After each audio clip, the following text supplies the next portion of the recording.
여러분 주부를 참고하실 때 여러분 앞에 귀의 소식 전하겠습니다.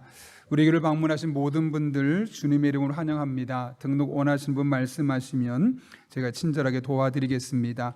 말씀과 함께 철로역정 계속 진행 중에 있습니다. 적극적으로 읽고 듣고 기도해 주시기를 부탁드립니다. 오늘 올 출석 주일로 드리지만 다 참석은 못하셨습니다. 그럼에도 불구하고 시간이 지날수록 더 많은 분들이 우리 교회 성도들이 나와서 예배드릴 수 있도록 늘 기도해 주시기를 부탁드립니다. 2주 전에 나눠드렸던 감사 고백 카드를 2층 복도에 전시했습니다. 아직 다 하진 못했고요. 오늘 주시는 것까지 저희가 전시하려고 합니다. 내 이름이 들어가 있는데 상관없습니다. 저희가 이름 안 보이게 다 이렇게 마킹하고요. 중간에 있는 내용에도 뭔가 다른 분들이 보고 상상하면 안 될 것 같은 것들은 다 안 보이게 합니다. 대신 우리가 열린 마음으로 나는 이런 은혜를 감사했는데 이분들은 이것 가지고 감사하는구나. 그래서 우리의 감사의 폭이 더 넓어질 수 있는 측면에서 그것을 바라보시지 누굴까? 탐정이 되지 마시기를 부탁드립니다. 그래서 우리 감사 제목이 내가 아직도 더 감사할 게 많았구나 확인하는 그런 시간이 되면 좋겠습니다. 그래서 오늘 가져오신 분들 다 교회에 내주시면 저희가 12월 달까지 하나씩 다 걸어놓도록 하겠습니다. 이웃사랑 과일과 김치 배송을 오늘 오후 2시에 하게 됩니다. 3배배 끝나자마자 2시까지 최대한 포장해서 이제 우리가 한 30여 기관 되는 곳에 나눠드리려고 하는데요. 안수 집사님들, 또 권사님들, 또 오이코스 팀원분들, 또 함께 마음을 나누고 싶은 분들은 꼭 같이 도와주시면 되겠습니다. 여기만 있지 않고요. 양이 많아서 뒤에도 지금 있고 또 예배당 밖에도 좀 있습니다. 그래서 우리가 정말 많은 분들을 이렇게 섬길 수 있을 것 같습니다. 그리고 추수감사주를 맞이해서 포토존을 운영하고 있습니다. 가족들과 교우들과 함께 2층에서 1층에서 사진을 또 남기고 이렇게 추억을 남기셨으면 좋겠고요.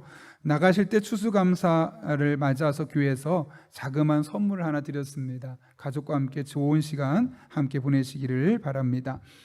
오늘 원포인트 예배 주간입니다. 영화부부터 모든 부서가 같은 본문으로 드리는데요. 오늘 그래서 오후 찬양 예배는 없습니다. 그래서 그 시간에 가족끼리 가정 예배를 드려도 되고 아니면 주중에 드려도 되고 꼭 한번 그렇게 드리시기를 부탁드리고요. 다음 주는 대림절 첫 번째 주일입니다. 보통 대림절 첫 번째 주일은 스토리 보라색으로 바뀝니다. 저도 보라색으로 다 바뀌게 되는데 다음 주만은 우리가 마지막으로 복음에 대해서 한번 깊이 있게 생각해 보자 해서 복음 주일로 지킵니다. 연두색, 녹색 옷을 입으시면 되는데요. 제가 지난번에 얘기했던 것처럼 양말이 녹색에도 상관없고요. 그러니까 어쨌든 그 녹색이 주는 상징성을 함께 마음에 담았으면 좋겠다. 그런 측면에서 녹색과 관련된 연두색과 관련된 그런 것들로 입고 오시거나 또 여러분들이 꾸미시면 되겠습니다.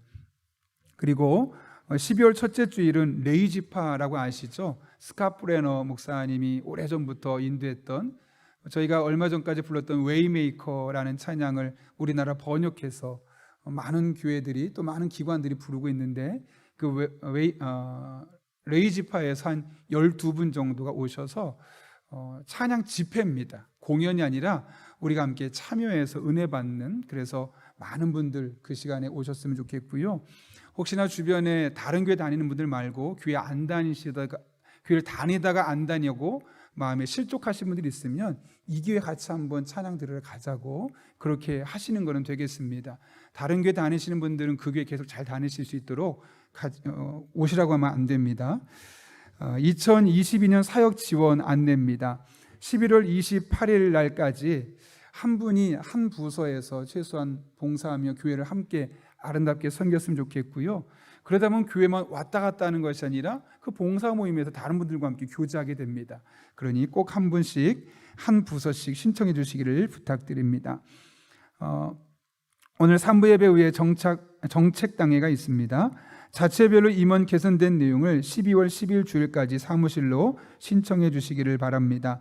여전도의 경우 연령대로 1에서 한나회부터 6여전도회까지 있는데요. 이 여전도에 속하신 분들은 이 코로나 이후에 좀 더 서로 교제할 수 있는 모임을 준비하려고 하니 적극적인 동참 부탁드립니다.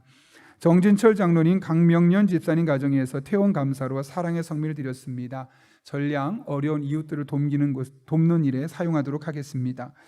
이정화, 김나연 집사님 가정에 하나님께서 귀한 아이를 선물해 주셨습니다. 아이를 믿음으로 잘 키울 수 있도록 계속 기도해 주시기를 부탁드리고요. 2부 예배 참석하셨었는데요, 장인덕 성도님의 어머니께서 지난 월요일에 하나님의 부르심을 받았습니다. 가족끼리 작게 해달라고 부탁을 해서 교회에서는 구역에서만 참석했는데 오늘 2부 예배 참석하고 다음 주엔 자녀들도 함께 예배에 참석한다고 합니다. 아무쪼록 이 기회가 이 가정의 영적인 전환점이 될 수 있도록 기도해 주시기를 바랍니다. 결혼 안내입니다. 원지선양, 원경제장로님, 기련옥 집사님의 딸 지선양의 결혼이 토요일 오후 3시에 있습니다. 수원 더 아리엘이고요. 교회에서는 1시 45분에 25인승 버스가 출발하고 어울림 아파트는 2시에 경유하게 됩니다. 함께 또 행복한 결혼 생활이 될 수 있도록 기도해 주시기를 부탁드립니다. 우리 함께 기도하고 하나님의 말씀 나누겠습니다. 거룩하신 아버지 하나님, 이 추수감사주의를 보내는 이 시간, 하나님께서 우리 한 사람 한 사람의 마음의 문을 열어주시고 성령으로 같은 마음을 품게 하여 주셔서 오늘 주시는 말씀이 내게 주시는 말씀으로 들려지는 복된 예배 시간 되게 하여 주옵소서. 예수님의 이름으로 기도하옵나이다. 아멘. 우리 한번 오랜만에 보는 분도 계신데 앞뒤 좌우 있는 분에게 최소한 3분, 4분 이상 이렇게 인사하며 축복합니다. 당신이 같은 교회 성도라서 감사합니다. 이렇게 하면 인사하겠습니다.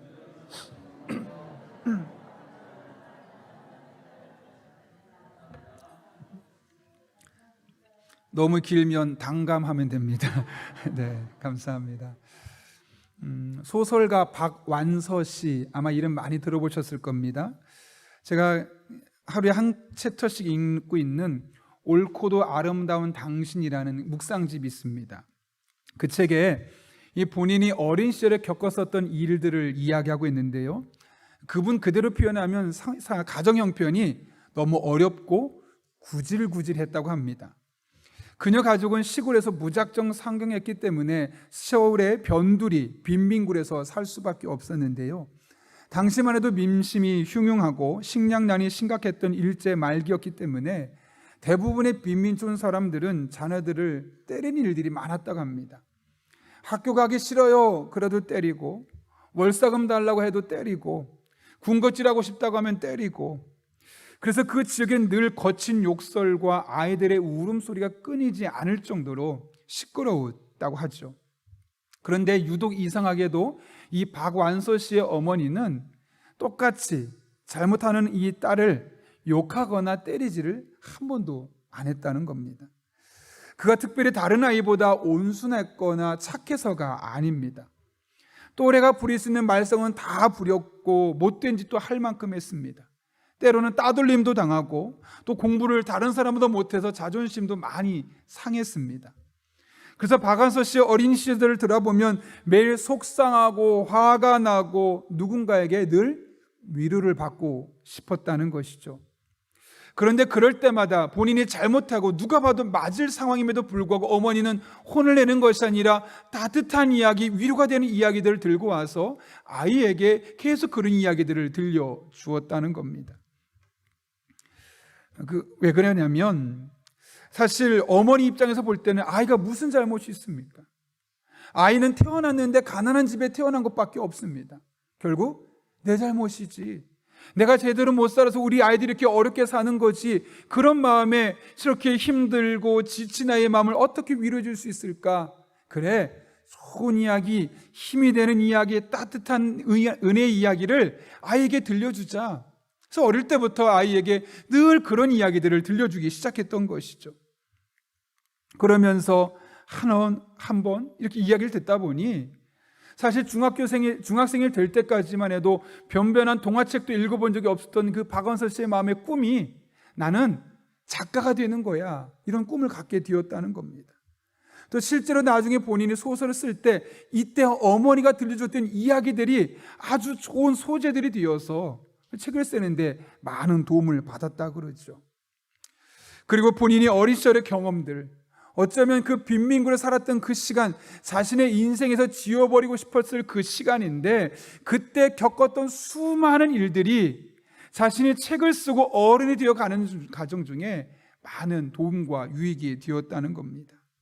여러분, 만약 어린 시절에 이와 같은 다양한 아픔을 겪어보지 않았다면, 그래서 누군가의 인생을 바라볼 때 다양한 시각을 갖지 못했다면 그는 오늘날 우리가 기억하는 소설가 박완서 씨는 아마 존재하지 않았을 겁니다.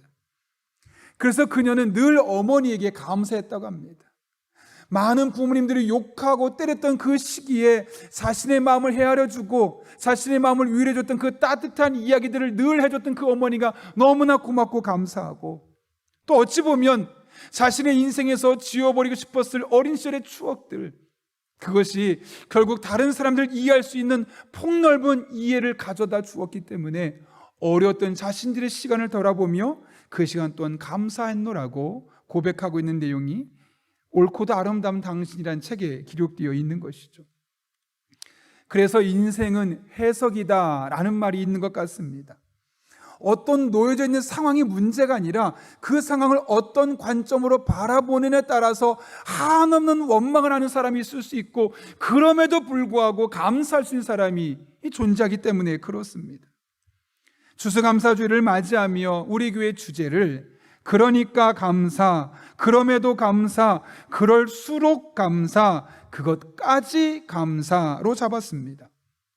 이를테면 모든 상황 가운데 우리가 어떻게 하면 감사할 수 있을까? 이것을 함께 고민해 보자는 것이죠. 그런데 여러분, 이것이 결코 불가능한 일이 아닙니다. 왜냐하면 하나님께서 사도 바울에게 범사에 감사하라 라고 말씀하지 않으셨습니까? 만약 범사, 즉 모든 일에 감사하는 것이 불가능했다면 그런 명령을 하지도 않으셨을 겁니다. 그런데 그것을 우리에게 요구했다는 것은 분명히 우리가 보기에는 감사할 수 없는 상황임에도 불구하고 감사할 수 있다는 것이고, 그럴 만한 가능성이 우리에게 충분히 주어졌다는 겁니다. 그래서 우리는 범사의 모든 상황에 감사할 수 있는 것이죠. 그런데 우리 삶은 어떻습니까? 감사가 많습니까? 아니면 원망과 불평과 근심과 스트레스가 많습니까? 한 통계를 보니까 90%는 우리가 원망과 스트레스와 고민으로 살아가고 10% 되는 사람만 하나님 앞에 감사하며 살고 있다고 합니다. 그럴 정도로 많은 분들의 마음속에 감사라기보다는 상황 속에 함몰되어서 원망과 불평, 근심이 우리를 지배하는 경향이 훨씬 더 크다는 거죠. 도대체 왜 그런 걸까요? 범사에 감사라라고 말씀하셨음에도 불구하고 우리 안은 왜 감사 대신에 또 다른 감정들이 우리를 괴롭히는 것일까요? 오늘 본문이 그 이유를 우리에게 알려주고 있죠. 예수님께서 예루살렘으로 가시기 위해서 갈릴리와 사마리아 사이길을 지나게 되었습니다. 마침 한 마을에 도착하게 되었는데 그 마을에는 나병, 예전 표현으로는 문둥병이라고 그러죠. 이 나병 환자가 10명이 있었습니다. 그들이 예수님을 발견하고 큰 소리로 예수님께 도와달라고 SOS를 치는 겁니다. 모세 율법에 의하면 나병 환자는 부정한 사람이었습니다. 그래서 정상적인 사람과 접촉해서는 안 되었고 가정을 떠나서 집 밖에 변두리에서만 살 수 있도록 했었죠.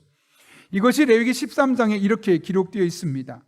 나병 환자는 옷을 찢고 머리를 풀며 윗입술을 가리고 외치기를 부정하다 부정하다 할 것이요 병이 있는 날 동안은 늘 부정할 것이라. 그가 부정한즉 혼자 살되 진영 밖에서 살지니라. 우리는 코로나 때문에 지금 격리하고 있지만 그들은 나병 때문에 늘 사회적으로 사람들과 격리되어 있었습니다. 본문에 나오는 10명도 그래서 예수님 곁에 가까이 다가설 수 없었고 그 먼 곳에서 예수님을 바라보며 크게 외칠 수밖에 없었던 것이죠. 뭐라 외칩니까? 12절과 13절 말씀, 예수께서 어떤 마을에 들어가시다가 나병 환자 10사람을 만나셨다. 그들은 멀찍이 멈추어 서서 소리를 높여 말하였다. 예수 선생님, 우리를 불쌍히 여겨 주십시오.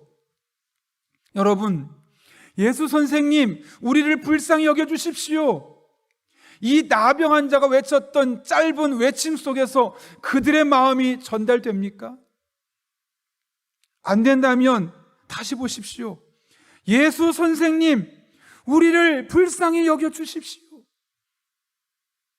그들의 마음이 어떤지를 우리가 확인할 수 있는데, 첫 번째로 그들은 소리를 높여 말했다고 합니다. 에란포넨이라는 관용구인데요, 나병 환자들은 예수님이 멀리 계셨기 때문에 자신들의 소리를 듣게 해야 했습니다. 문제는 나병 환자들은 큰 소리를 낼 수 없다는 겁니다. 그 병 때문에. 그래서 그들은 예수님 앞에 자신들의 존재를 알리기 위해서 안간 힘을 쓰고 있는 겁니다. 예수님, 저희를 봐주세요 정도가 아니라, 예수 선생님, 저희를 불쌍히 여겨주세요. 나오지 않는 소리로 외치고 우리를 봐달라고 예수님의 시선을 끌고 있는 것이죠. 이번 기회가 아니면 다시는 우리는 고침받을 수 없을지도 몰라 라는 그런 간절함, 그런 애타는 마음이 그들을 그렇게 애쓰게 만들었던 겁니다. 그들의 보였던 두 번째 특징은 예수님을 뭐라고 부르고 있습니까? 예수 선생님이라고 부르고 있다는 겁니다. 헬라어로 에피스타타가 선생님이라는 뜻인데요, 이것은 선생, 주인이라는 의미를 갖고 있는데, 예수님의 제자들이 예수님을 불렀을 때 썼던 표현입니다. 언제냐면, 당신은 하나님의 아들로서 우리에게 선생으로 오셨습니다. 그렇게 하나님의 아들로서 권위를 인정할 때 썼던 표현이 선생님이란 표현인데, 지금 이 나병 환자가 이 누가복음에서 쓰고 있는 겁니다. 여러분, 마태복음에도 마가복음에도 선생이라는 단어가 나오는데요, 이 에피스타타는 단어는 이 누가복음에만 유일하게 나오는 단어입니다. 근데 지금 뭐라고 그들이 예수님을 부르고 있는 겁니까? 당신은 하나님의 아들이십니다. 당신은 하나님의 아들로서 우리의 나병까지도 고칠 수 있는 권위자이십니다. 그런 믿음으로 예수님을 예수 선생님이라고 부르고 있는 것이죠. 세 번째로 그들은 예수님께 불쌍히 여겨달라고 간청했습니다. 불쌍히 여기다 엘레손이라는 헬라어 단어인데요, 하나님, 우리 형편이 너무나 비참합니다. 이 비참한 자리에 하나님의 능력이 임하게 하여 주옵소서. 이게 바로 오늘 본문에서 말하는 불쌍히 여기다 엘레손이라는 단어가 갖고 있는 의미입니다. 여러분, 짧지만 예수 선생님, 우리를 불쌍히 여겨주십시오 하고 소리를 높여 말했던 그들의 태도를 통해 우리는 그 10명의 나병 환자들이 갖고 있었던 간절함과 절박함을 엿볼 수 있습니다. 그들은 이번이 마지막일지도 몰라라는 마음으로 오늘 예수님을 놓치면 우린 평생 나병 환자로 살 수밖에 없어, 그런 마음으로, 정말 간절한 마음으로 예수님께 소리를 높이고 있는 것이죠.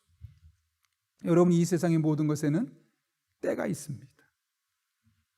때가 있기 때문에 그 때를 놓치면 아무리 좋은 기회도 우리에게 아무런 소용이 없는 겁니다. 그래서 우리는 기회가 주어졌을 때 그 기회를 딱 붙잡아야만 하는 것입니다. 여러분, 시편 80편에 어떤 말씀이 있죠?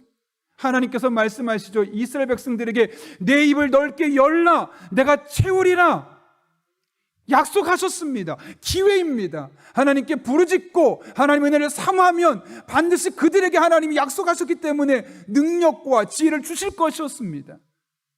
그런데 이스라엘 백성들이 됐습니다, 지금 안 해도 됩니다, 그러니 어떻게 하십니까? 이스라엘 백성에게 하나님 은혜를 베푸지 않으셨다라고 시편 81편에서 우리에게 분명히 말씀하고 있습니다. 여러분, 기회는 계속 오는 것이 아닙니다. 오늘 있을 은혜는 오늘로 끝입니다. 오늘 지나고 나면 내일 또 다른 게 있겠지? 아니요, 내일은 또 다른 것이고요, 오늘 받을 수 있는 은혜는 오늘밖에 없고, 오늘 만날 수 있는 하나님의 도우심은 오늘밖에 없는 겁니다. 내일로 모레로 미루다 보면 오늘 주실 은혜를 경험할 수 없는 겁니다. 지금 내게 필요해서 내게 노크하고 계신 하나님의 음성과 하나님의 도우심을 우리가 경험할 수 없는 것이죠. 그래서 우리는 기회가 주어졌을 때, 하나님이 내 마음을 감동하고 나로 하여금 마음에 뭔가 움직이도록 만들어주실 때 그대로 나아가서 하나님 주신 기회를 붙들어야만 하는 것이죠. 어떤 분이 기회를 낚시에 비유한 글을 보았는데요, 기회를 잡는다는 것은 마치 낚시를 통해 고기를 잡는 것과 똑같다라는 이야기를 하는 겁니다. 저도 참 어릴 적에 낚시를 좋아했습니다. 저희 동네 이제 자그마한 개천에는 아주 예산에 유명한 예당저수지에서 물을 보내주거든요. 그럼 농번기가 되면 정말 이 팔뚝만한 고기도 잡힙니다. 뭐 돈이 없으니까 대나무를 잘라서 낚싯대로 큰 거 월척도 많이 잡아봤었는데요. 고등학교 때는 친구와 함께 예당저수지에 가서 밤낚시를 해볼 정도로 낚시에 꽤 흥미가 있었습니다. 물론 지금은 하진 않지만 그때는 그런 낚시가 너무너무 좋아했는데, 민물 낚시의 특징은 뭐냐면 찌가 있어야 됩니다. 찌는 뭐냐면 물고기가 미끼를 먹으려고 톡톡 건드리면 올라옵니다. 톡톡. 그러다가 덥석 물면 쑥 들어가죠. 우리가 할 일은 뭐냐면 톡톡 건드리다 덥석 물 때 딱 낚아채는 겁니다. 그걸 챔질이라고 하는데, 챔질을 잘하면 고기를 잡을 수 있는데 그 타이밍, 기회를 놓치면, 잠깐 한 번에 그 순간적인 1초밖에 안 되는 그 타이밍을 놓쳐버리면 물고기는 도망가고 그거 잡으려고 매달아놨던 미끼도 우린 뜯겨버린 경우가 많게 되죠. 그래서 기회도 마치 낚시하는 것과 똑같다는 겁니다. 그 한순간에 딱 잡아채지 않으면 그 기회는 물 건너가 버린다는 거죠. 그래서 기회를 왔을 때 붙잡아야 되는데, 많은 사람들이 또 기회가 있을 거야, 오늘 아니면 내일, 내일 아니면 내년, 계속 그 다음에 쓸 기회를 기대하고 기다리다 그때 마침내 얻어야 할 그 기회들을 얻지 못하는 경우가 너무나 많다는 것이죠. 여러분, 그런데 오늘 10명의 나병 환자는 어땠습니까? 오늘이 마지막일지 몰라 그런 절박함, 그런 간절함이 그들에게 있었고, 절대로 예수님을 놓쳐서는 안 되겠다는 마음에 크게 소리 지르고 예수님을 선생님이라 부르고 우리를 긍휼히 여겨달라고 3박자에 걸쳐서 예수님을 설득하고 예수님의 시선을 끌고 있는 모습을 보게 됩니다. 우리도 마찬가지입니다. 하나님께서 우리들에게 때를 따라 주시는 은혜가 있고 때를 따라 주시는 기회가 있습니다. 그거 그때 잡지 않으면, 그때 잡지 못하면 그 기회는 그냥 흘러가 버리고 내게 아무런 위기 없게 되는 것이죠. 그래서 여러분, 하나님께서 여러분의 마음을 감동하시고 무언가 붙잡게 만드실 때는 예수님을 찾으십시오. 주님을 찾고 주님 앞에 나와서 그분께 부르짖어 보십시오. 그럼 하나님께서 그 기회를 반드시 여러분에게 만나게 하여 주실 것입니다. 하나님은 시편 107편에서 그래서 이렇게 말씀합니다. 그가 사모하는 영혼에게 만족을 주시며 줄인 영혼에게 좋은 것으로 채워 주신다. 사모하는 마음으로 하나님 주신 기회를 붙드는 여러분 한 분 한 분 될 수 있기를 예수님의 이름으로 축원합니다. 예수님께서 이 나병 환자들의 외침을 들으셨습니다. 그리고 곧바로 반응하시죠. 근데 뭐라고 반응하시는가? 14절 이렇게 말합니다. 보시고 이르시되 가서 제사장들에게 너희 몸을 보이라 하셨더니 그들이 가다가 깨끗함을 받은지라. 예수님은 몸을 제사장에게 가서 보이라고 하셨습니다. 당시 문화에서 나병이 걸린 사람들은 내가 다 나은 것처럼 보여도 마지막에 제사장을 찾아가야 했습니다. 그리고 제사장이 오케이, 당신 나았어 라고 말해야지만 자신의 집으로 돌아갈 수 있었습니다. 원래 일상생활로 돌아갈 수 있었던 것이죠. 따라서 예수님께서 지금 가서 제사장들에게 너희 몸을 보이라 라는 말은 뭘까요? 내가 고쳐줄 테니까 걱정하지 말고 제사장에게 확인받아, 이런 말씀이었던 것이죠. 놀라운 것은 이와 같은 예수님의 말씀에 대한 이 10명의 나병 환자들의 반응입니다. 그들은 묻지 않습니다. 그들은 고민하지 않습니다. 예수님이 가라 그러니 곧바로 제사장들에게 가게 되었고, 그 결과 그들은 가는 중에 치유를 경험할 수 있었습니다. 그런데 문제는 그 뒤에 발생하죠. 10명 모두 고침을 받았는데 그중 한 사람만 예수님께 돌아와 감사를 표현했기 때문에 그렇습니다. 그때 예수님께서 뭐라고 말씀하십니까? 17절과 18절, 예수께서 대답하여 이르시되 10사람이 다 깨끗함을 받지 아니하였느냐? 그 9은 어디 있느냐? 이 이방인 외에는 하나님께 영광을 돌리러 돌아온 자가 없느냐? 예수님은 그 9명이 어디 있냐고 물으셨습니다. 이게 무슨 말입니까? 고침받았으면 당연히 와야 되는데 왜 오지 않았니? 당연히 감사해야 되는데 왜 감사하지 않는 거니? 라는 말씀이죠. 그럼 여러분, 이런 질문이 생기지 않습니까? 그 9명은 병이 고침받았음에도 불구하고 예수님께 왜 와서 감사를 표현하지 않고 그냥 갔을까? 다른 말로 하면 9명은 돌아오지 않고 자기에게 처저로 돌아갔는데 이 한 명은 왜 하나님 앞에 감사하려고 이곳으로 오게 되었을까? 이 9명과 이 한 사람의 차이는 도대체 어디 있었던 걸까? 오늘 15절과 16절에서 보여준 그 한 사람의 행동을 통해 우린 그 이유를 알 수 있는데, 이건 우리가 같이 한번 한 목소리로 읽겠습니다. 시작. 그 중에 한 사람이 자기가 낳은 것을 보고 큰 소리로 하나님께 영광을 돌리며 돌아와 그는 사마리아 사람이라. 아멘. 여러분, 나병에서 고침받은 한 사람이 어떻게 했습니까? 자신이 낳은 것을 보고 하나님께 크게 영광을 돌리며 돌아왔다라고 말합니다. 하나님께 크게 영광을 돌렸다는 것이 무엇을 의미합니까? 내가 지금 이 나병에서 고침받고 치유받은 것은 하나님의 은혜구나, 하나님이 도와주셨기 때문이구나, 하나님이 저 뒤에서 일하셨기 때문에 이런 일이 가능했구나라는 것을 그가 깨달았기 때문이라는 것이죠. 이것을 일컬어 은혜의식이라고 합니다. 하나님의 은혜를 늘 의식하며 살아가는 삶. 겉으로 보기에는 그냥 자연적인 현상처럼 보이는데 그 이면을 돌아봤더니 하나님이 나와 함께 하셨네, 하나님이 나를 도와주셨네, 하나님이 나를 고쳐주셨네, 하나님이 여기까지 나를 인도하셨네. 나의 삶의 모든 여정에서 하나님의 흔적들을 찾아가는 것, 이것이 바로 은혜의식이고 9명은 그걸 찾지 않았지만 한 명은 그걸 찾아낸 겁니다. 그러니 하나님의 은혜, 하나님이 도우셨습니다. 하나님이 저를 고쳐주셨습니다. 하나님 앞에 나올 수밖에 없었던 것이죠. 여러분, 은혜 관점으로 보면 사실 모든 것이 감사합니다. 그런데 이 은혜 관점이 사라지면 감사가 점점점 줄어드는 것을 보게 됩니다. 여러분, 그런 의미에서 우리 삶에 감사가 줄어들고 있다, 이 말은 다른 말로 하면 내가 내 삶 속에 여전히 역사하고 계신 하나님을 의식하지 않고 살아간다는 겁니다. 그냥 겉으로 액면으로 보이는 현상만 바라보고 상황만 보며 살아간다는 것이죠. 그런데 정말 그 뒤에서 여전히 역사하시고 일하고 계신 하나님을 바라보면요, 정말 좋은 일이 있을 때 하나님께 감사할 수 있습니다. 그런데 반대로 너무너무 힘들어도, 그래, 내가 정말 힘들대, 죽고 싶은데 그래도 하나님이 나와 함께 하시는구나, 그래도 하나님 나와 지금 동행하고 계시고 나를 돕고 계시구나. 그러면 힘든데도 여러분 감사가 나오는 거예요. 사실 제가 최근에 그런 일을 겪었는데요, 정말 힘든 일이 있었습니다.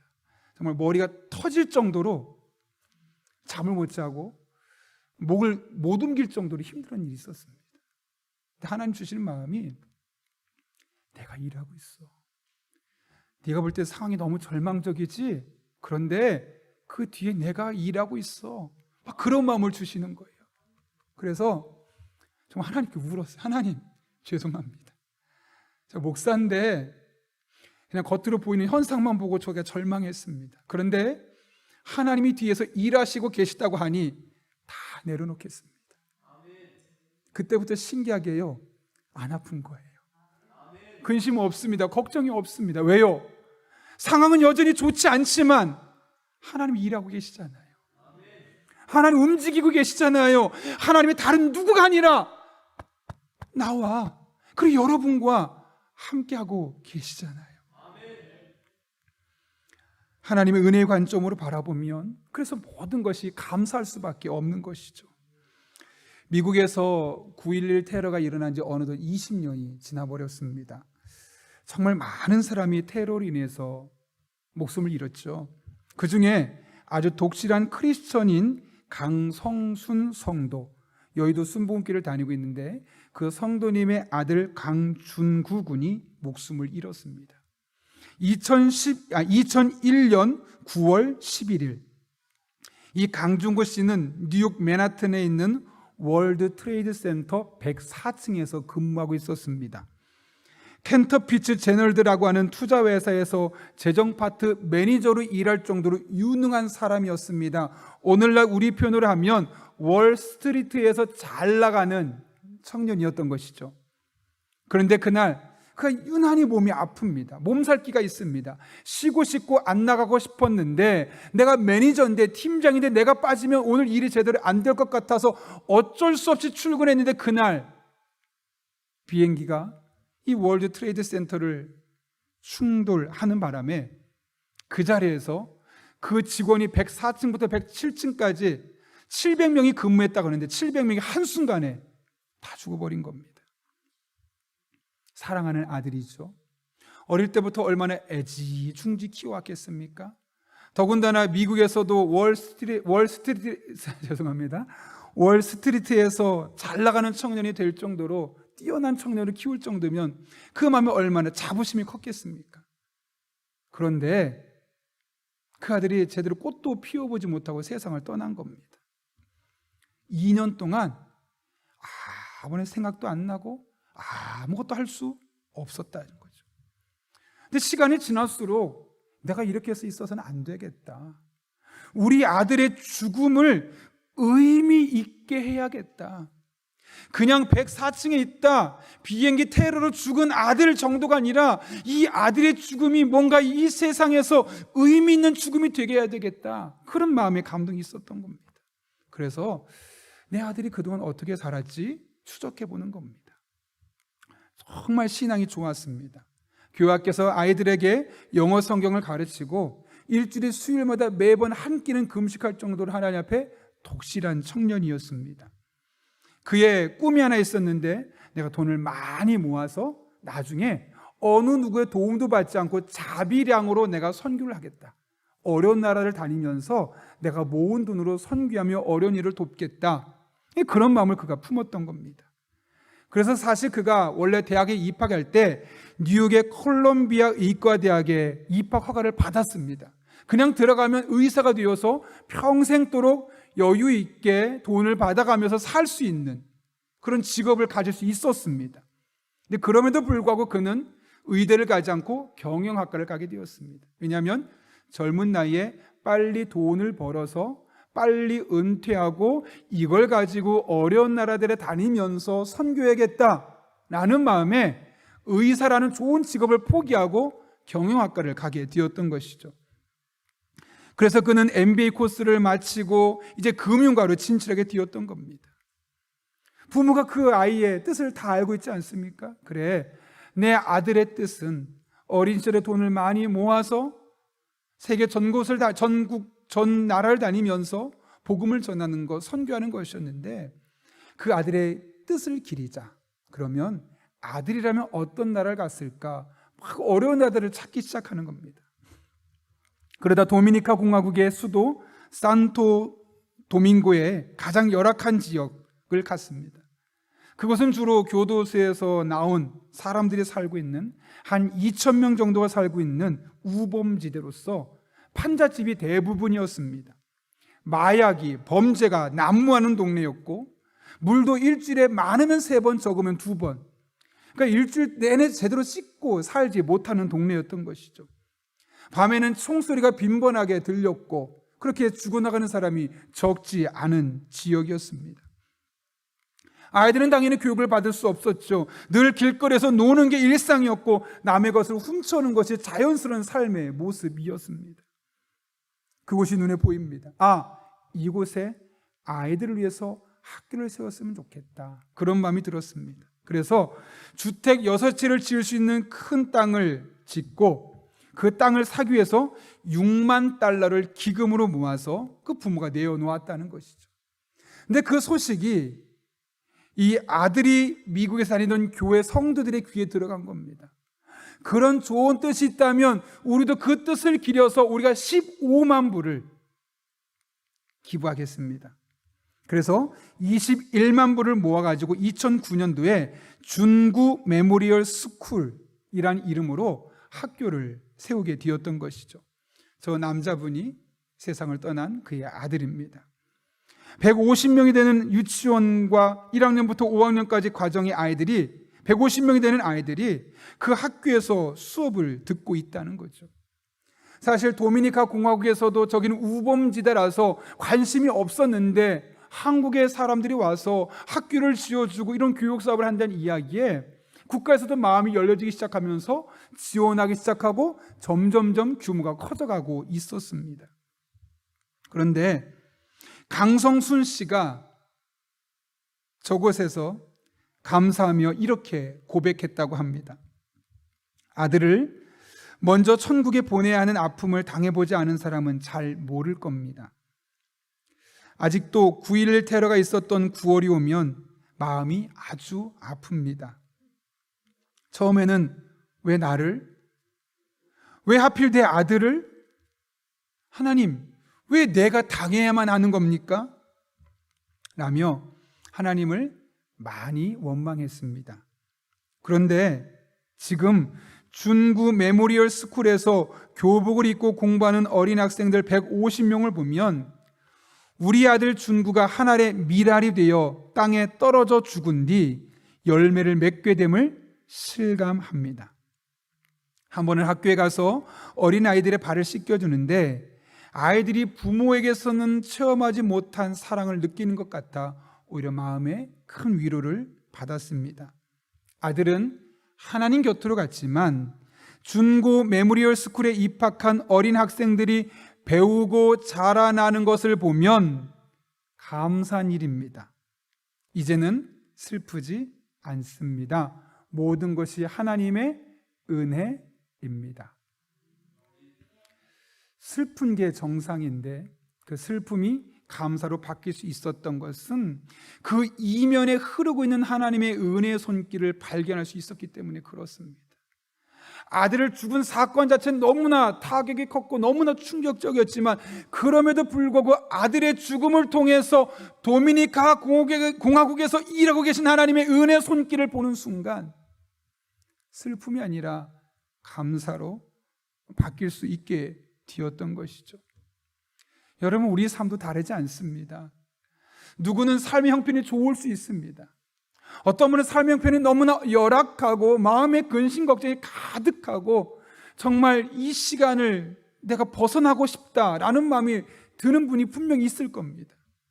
겉으로 보기에는 우리가 보기에는 너무나 큰 차이가 나죠. 그런데 여러분, 차이가 나지 않는 한 가지가 있다면 겉으로 보기에 잘 되는 사람도 겉으로 보기에 너무 힘든 사람도 그 이면엔 여전히 하나님의 손이 그들과 함께하며 그들을 돕고 계시다는 사실입니다. 우리가 이 은혜의 손길로, 이 은혜의 의식으로 하나님이 일하고 있는 것을 보게 될 때 우리의 삶이 어떠하든지와 상관없이 우리는 범사의 하나님 앞에 감사할 수 있는 것이죠. 그래서 이번 추수감사주일에 그러니까 감사할 수 있고요, 그럼에도 불구하고 감사할 수 있고요, 그럴수록 감사할 수 있고요, 그것까지도 감사할 수 있는 겁니다. 바라기는 우리 한 분 한 분이 겉으로 드러난 현상만 보지 말고 그 이면에서 여러분의 삶 가운데 함께 하시면서 여러분을 돕고 계시고 여러분을 독려하고 계시고 여러분에게 힘 주시고 능력 주시고 지혜 주신 그 하나님을 바라봄을 통해 그러니까 감사하고 그럼에도 감사하고 그럴수록 감사하고 그것까지 감사하는 여러분 한 분 한 분 될 수 있기를 예수님의 이름으로 축원합니다. 우리 함께 기도하겠습니다. 이 시간 기도할 때 하나님 앞에 이렇게 기도합니다. 하나님, 저의 삶의 이면에 흐르고 있는 하나님의 손길을 보게 하여 주옵소서.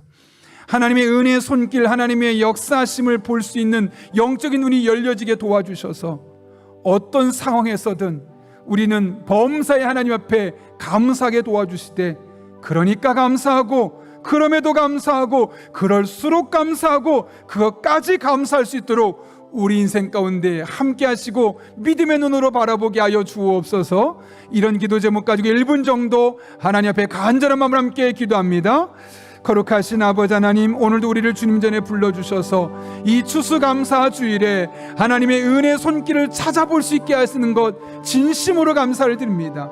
겉으로 보이는 겉 이면의 역사하시는 하나님의 손을 바라보기 원합니다. 하나님의 능력을 바라보기 원합니다. 하나님의 은혜를 바라보길 원합니다. 그렇게 은혜를 의식하며 하나님의 일하심을 찾아내는 믿음의 과정을 통하여 우리가 어떤 상황 속에서도 하나님께 감사로 우리 인생을 마무리할 수 있도록 주님 역사하여 주옵소서. 그러니까 감사하게 하시고, 그럼에도 감사하게 하시고, 그럴수록 감사하게 하시고, 그것까지도 감사할 수 있는 믿음의 사람들 될 수 있도록 우리 성도 한 분 한 분을 붙잡아 주시고 인도하여 주옵소서. 그렇게 주님만을 바라보며 주님만을 의지할 때 실제로 우리 성도 한 분 한 분의 삶 가운데 감사가 끊어지지 아니하도록 하나님께서 친히 역사하여 주옵소서. 하나님만을 바라보니, 하나님만을 찬양하오니 우리 성도 한 분 한 분에게 복을 주옵소서. 은혜 눈을 볼 수 있는 영적인 눈이 깨어있게 하시고 그렇게 주님과 동행하게 하여 주옵소서. 거룩하신 아버지 하나님, 우리의 삶은 좋을 때가 있고 힘들 때가 있고 기쁠 때가 있고 슬플 때가 있음을 알게 됩니다. 그러나 그것은 겉으로 드러나는 현상일 뿐 그 이면을 들여다보면 기쁠 때도 슬플 때도 희망이 있을 때도 절망이 있을 때도 여전히 하나님께서 우리와 함께 하시고 우리를 돕고 계심을 깨닫게 됩니다.